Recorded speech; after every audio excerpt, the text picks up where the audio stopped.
Okay, all good.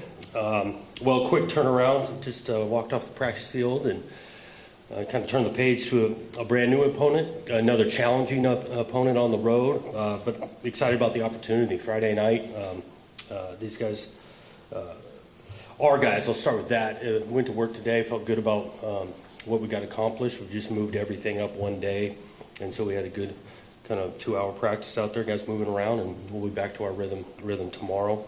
When you look at Oregon, explosive offensively, quarterback's a good player, accurate with the ball, and might be leading the country in completion percentage, and they got some athletes that he's throwing it to.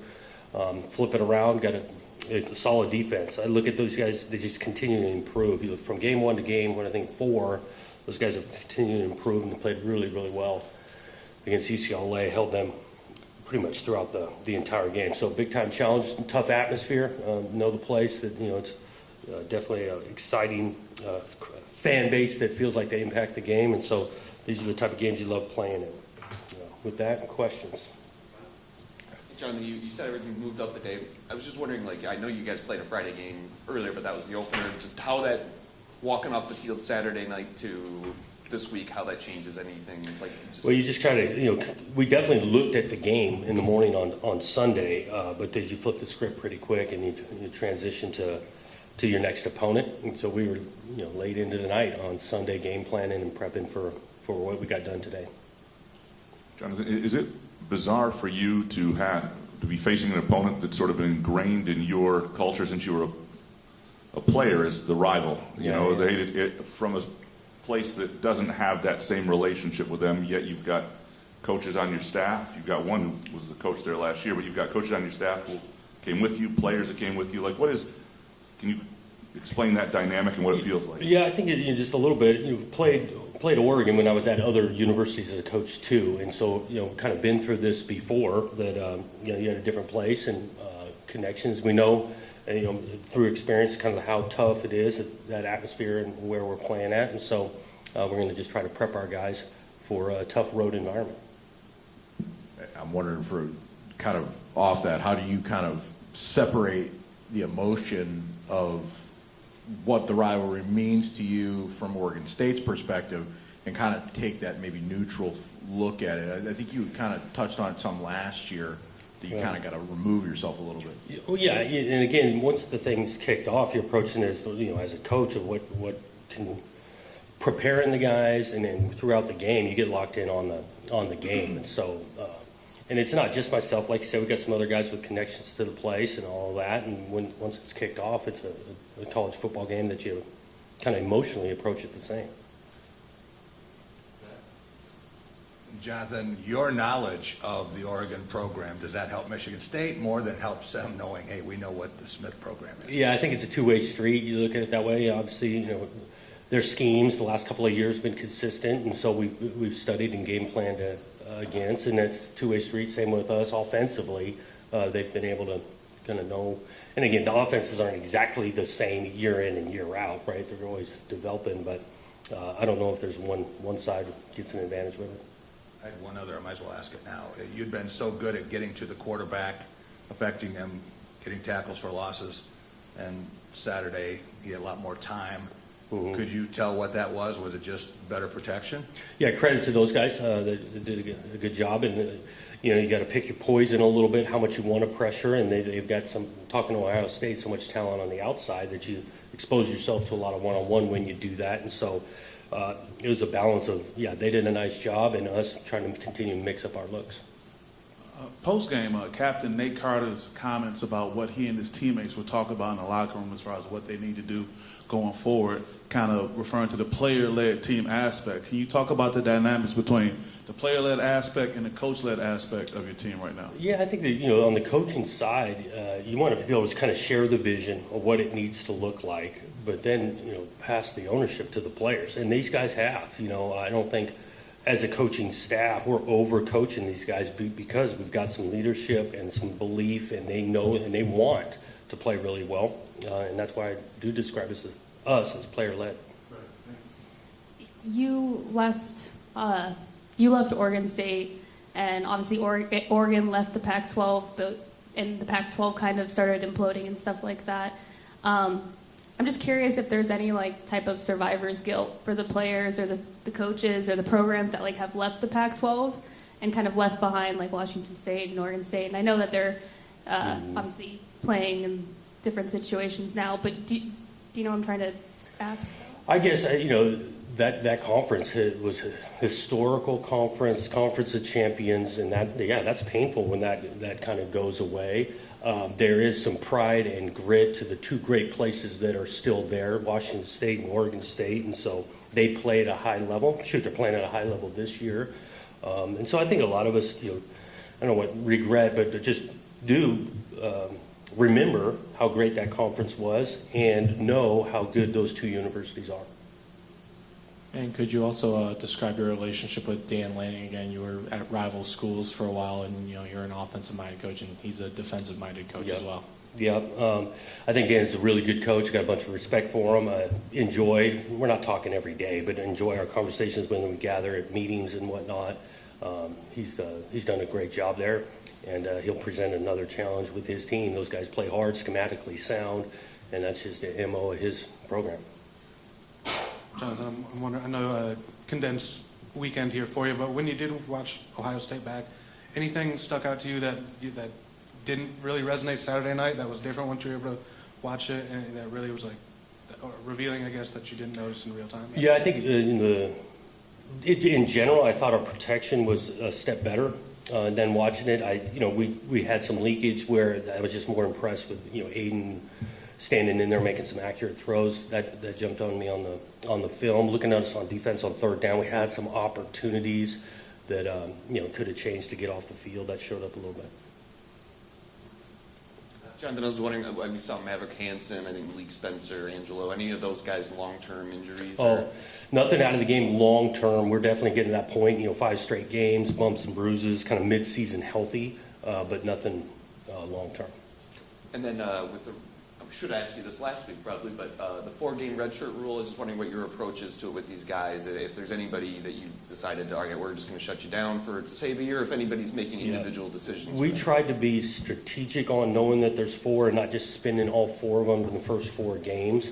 And so, we're beginning to have conversations with a guy or two that's played in 1 or 2 because we want to have available guys as the season goes on. Just talked about the injury in. So we tried to be, like I said, not just spend all 4 games the first 4. Kind of goes into what I wanted to ask you about Rakeem and Rustin getting the snaps that they did, how important that was and what you saw from that, but also the other guys in the secondary with Brinson and Denson. Denson played quite a bit, it seemed like. Yeah, Denson's going to be playing. He's been playing a little on special teams, and he actually did a nice job defensively with a couple of tackles. The 2 old linemen, it was good experience for them. I thought they battled out there. We're going to keep pushing that to see if those guys are one of the best 5 we can put out there. Stanton took some reps today, so by the end of the week, we'll know where that 5s are at. But kind of liked how Rakeem Rustin battled out there against a really good D-line. Jack Velling had said at media days back in the summer that there was a little bit of a bitterness when Oregon State was left out of the expansion. Does that play a factor at all in this upcoming game, if not for you, for the players? Yeah, I don't think so. Again, there's plenty to get motivated for what we've got going.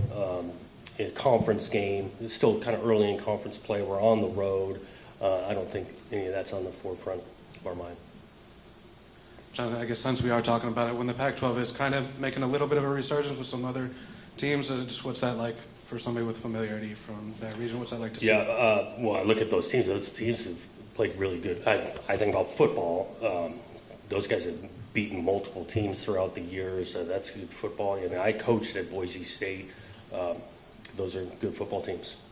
What I wanted to ask mostly is, I don't know, again, how far you're able to go back. When you look at Oregon, though, it seems like the last couple weeks they've improved, from early on. Just what do you notice as a difference from early to these last few? Yeah, I think every team's a little bit different each time you play, and I credit to those coaches that's continued to got better. Early on, they were exploding. Look at Boise and special teams, a couple of huge explosion plays, and then they've tightened some details up and improved in week 3 and definitely in week 4. So, to that point, I guess what have you seen from Dylan Gabriel over there and how he's operated? And then Yeah. I was going to ask about the special teams, punt return and a kickoff return touchdown. Yep. The two returners are explosive. They block the thing well. Schematically, they do a nice job on special teams, kind of stressing you, giving you different looks. Dylan Gabriel, I go again, accuracy, not just completing the pass, but where he's placing the ball so they can catch and run, quick decisions, really good play. I mean, he's athletic. He can run. He's got a long couple carries on tape already, and so you can see the experience and talent. And he looks very, very confident and comfortable in that system.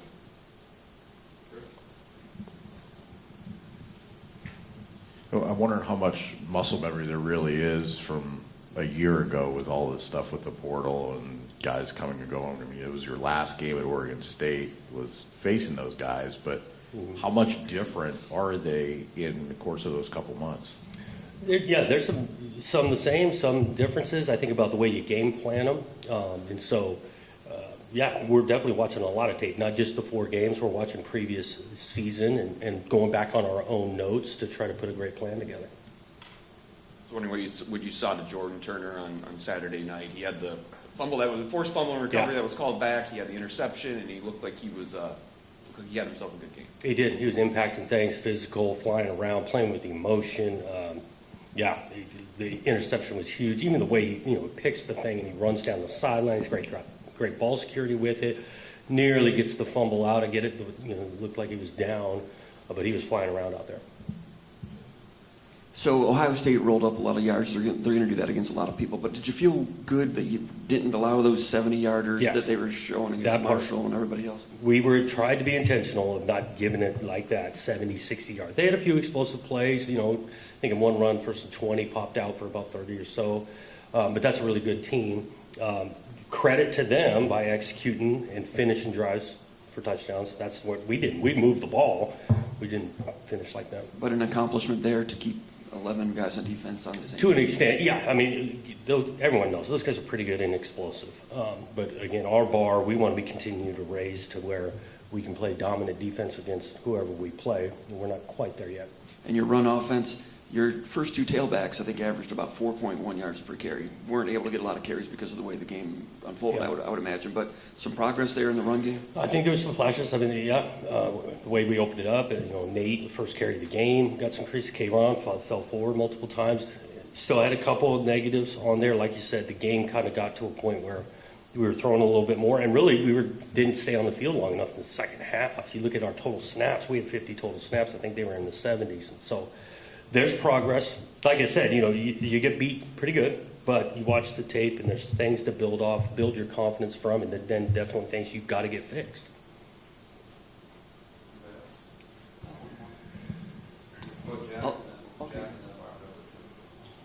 Jonathan, you had it with Nick Marsh at Maryland.